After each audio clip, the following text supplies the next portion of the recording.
Joining us tonight to discuss Quantitative Easing 3 and its impact on America, it's Mr. Spock. Mr. Spock, would you explain Quantitative Easing 3 for us? Quantitative Easing 3 is being called Quantitative Easing Infinity because the end date is uncertain. Reportedly, $40 billion a month will be spent for QE3. The money will go to banks in exchange for mortgage-backed securities. The Federal Reserve will presumably end up owning huge numbers of American properties because it essentially bought them with money created from thin air. Some analysts believe the Federal Reserve will eventually own every piece of mortgaged real estate in the United States of America because of QE3. Do you agree? That would seem a logical conclusion. The Federal Reserve will continue to buy $40 billion of mortgage-backed securities every month for an indefinite amount of time. It certainly would seem logical to conclude that at some point the Federal Reserve will eventually own every piece of mortgaged real estate in the United States of America because of QE3. Let me repeat a quote accredited to Thomas Jefferson.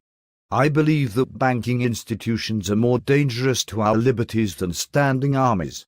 If the American people ever allow private banks to control the issue of their currency, first by inflation, then by deflation, the banks and corporations that will grow up around the banks will deprive the people of all property until their children wake up homeless on the continent their fathers conquered. The issuing power should be taken from the banks and restored to the people, to whom it properly belongs. In light of QE3, what's your opinion of that quote? It is curious how often you humans manage to obtain that which you do not want. The scenario Jefferson was warning about seems to be transpiring. It would seem that way. What do you see as the future of America? Are you familiar with the concept of a company town? For those who don't know, a company town is defined by Wikipedia as a town or city in which much or all real estate, buildings, both residential and commercial, utilities, hospitals, small businesses such as grocery stores and gas stations, and other necessities or luxuries of life within its borders are owned by a single company. Wikipedia cannot always be trusted, but in this case, the definition is accurate. People must understand that the Federal Reserve is a privately owned corporation.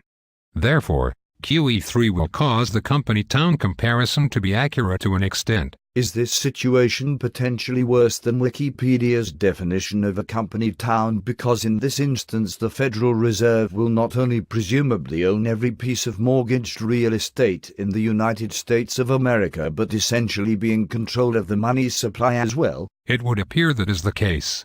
Mayor Rothschild reportedly said, "Give me control of a nation's money supply, and I care not who makes its laws."